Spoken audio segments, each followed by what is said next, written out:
નમસ્કાર, સમાચારોમાં હું છું આપની સાથે હિરલ મહેતા। સમાચાર રાજકોટમાંથી કે જ્યાં હિન્દુ સંગઠનો દ્વારા વેલેન્ટાઇન ડેનો વિરોધ કરવામાં આવ્યો। રેસકોર્સમાં લવ ગાર્ડન તરીકે ઓળખાતા ગાર્ડનમાં જઈને વિરોધ કર્યો। વિશ્વ હિન્દુ પરિષદ અને બજરંગ દળના કાર્યકરો દ્વારા વિરોધ કરવામાં આવ્યો। ગાર્ડનમાં જઈ સૂત્રોચ્ચાર કરતા પ્રેમી યુગલોમાં નાસભાગ મચી ગઈ હતી। તો આ દ્રશ્યો રાજકોટમાંથી સામે આવ્યા છે કે જ્યાં હિન્દુ સંગઠનો દ્વારા વેલેન્ટાઇન ડેનો વિરોધ કરવામાં આવ્યો હતો। રેસકોર્સમાં લવ ગાર્ડન તરીકે ઓળખાતા ગાર્ડનમાં જઈને વિરોધ કરવામાં આવ્યો। વિશ્વ હિન્દુ પરિષદ અને બજરંગ દળના કાર્યકરો દ્વારા આ વિરોધ કરવામાં આવ્યો।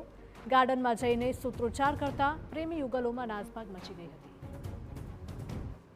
આપણી સંસ્કૃતિ અને વારસો ખૂબ જ મહાન અને વિશાળ છે અને સૌથી જૂનો છે।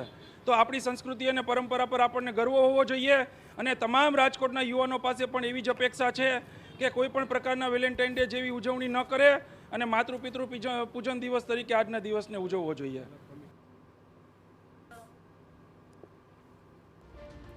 તો આ દ્રશ્યો રાજકોટમાંથી સામે આવી રહ્યા છે। રાજકોટમાં લવ ગાર્ડન તરીકે ઓળખાતા એક ગાર્ડનમાં જઈને સૂત્રોચ્ચાર કરવામાં આવ્યા હતા।